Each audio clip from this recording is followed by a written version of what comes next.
I thought I was a hero. 15 years later, I realized I might have been the villain. Back in high school, I genuinely believed I was fighting an unfair system, standing up for girls, challenging authority, taking punishment for what I thought was justice. But one quiet conversation in a bar, with a woman I hadn't seen in over a decade, completely rewrote the story I'd been telling myself my entire adult life. And what I learned that night still makes my stomach drop. If you've ever felt fired up about an injustice, if you've ever stood your ground, convinced you were doing the right thing, make sure you're subscribed. Like this video because this story isn't just about revenge, it's about perspective, regret, and the terrifying cost of being wrong for the right reasons. Let's get into it.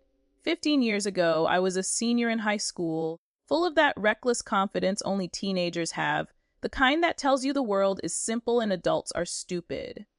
Our school had a pretty standard dress code. Nothing extreme. The kind nobody really thought about. Then a new teacher arrived. She was young, fresh out of college energy, and she didn't fit the image we had in our heads of strict authority. 3 months into her working there, everything changed. Suddenly, the administration rolled out an insanely strict dress code, but only for girls. It was early summer. The building had no air conditioning. The hallways felt like ovens, the kind where sweat pools at the base of your neck before first period even starts. And while guys could still wear whatever they wanted, shorts, tanks, loose tees, the girls were suddenly restricted to baggy jeans and oversized, frumpy t-shirts. No shorts, no tank tops, no low-cut shirts, and if they didn't comply, they were publicly punished. Every violation earned them what we called the shirt of shame.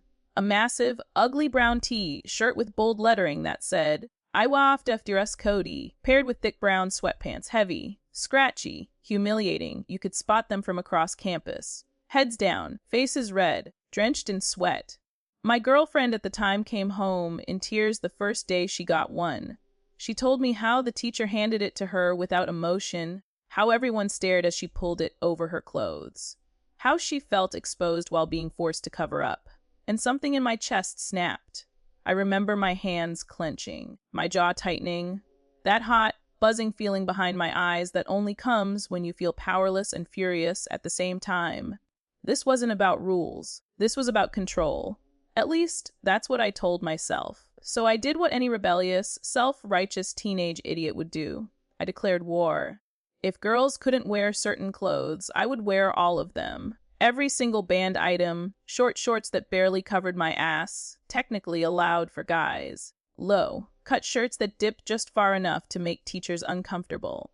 Tank tops with the sides cut out so far you could see my ribs when I raised my arms. One day, I went all in. I wore a skirt and a crop top. I strutted through the halls like I owned the place, daring anyone to say something. And the first couple of times, they didn't. Teachers looked confused. Students laughed. Some clapped me on the back like I was a legend. Then the violations started. Detention after detention. Suspensions. Endless lectures about disruption. And setting a bad example. I spent months sitting in those stiff plastic chairs after school, sweat-soaked and grinning, convinced I was a martyr. 2 weeks of summer school sealed it. But I didn't stop. Other guys joined in. It spread. Soon, half the male students were intentionally breaking dress code in solidarity. When we were handed the brown clothes, we wore them like badges of honor. Chest out. Heads high.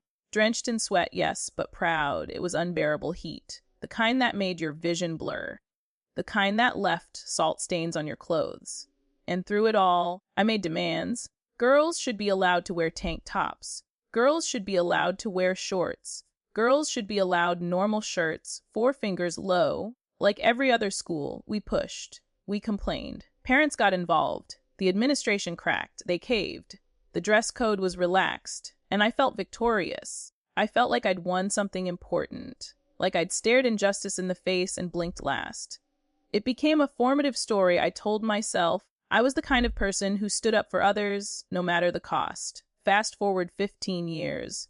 I'm back in my hometown, a small suburb just outside the city. Same streets, same faces. Same one bar everyone eventually ends up in. And that's where I saw her. The teacher. The one who pushed the dress code hardest. She was sitting with friends, laughing, a glass in her hand.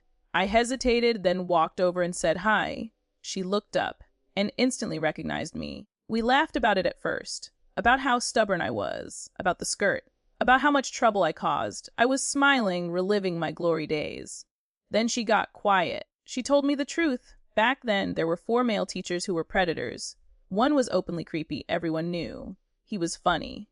Charismatic, a fan favorite, the kind of guy who got away with anything because he made people laugh. His policy, no joke, was that if you wore a low, cut shirt and bent over while turning in your exam, you'd get extra points. Girls and guys, everyone thought it was hilarious. Normal. Tradition. Older siblings had gone through it too, the other 3.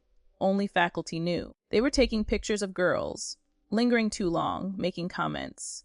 Crossing lines quietly, she gathered evidence, reported them to the school board. They refused to investigate. She went to the police. Nothing happened.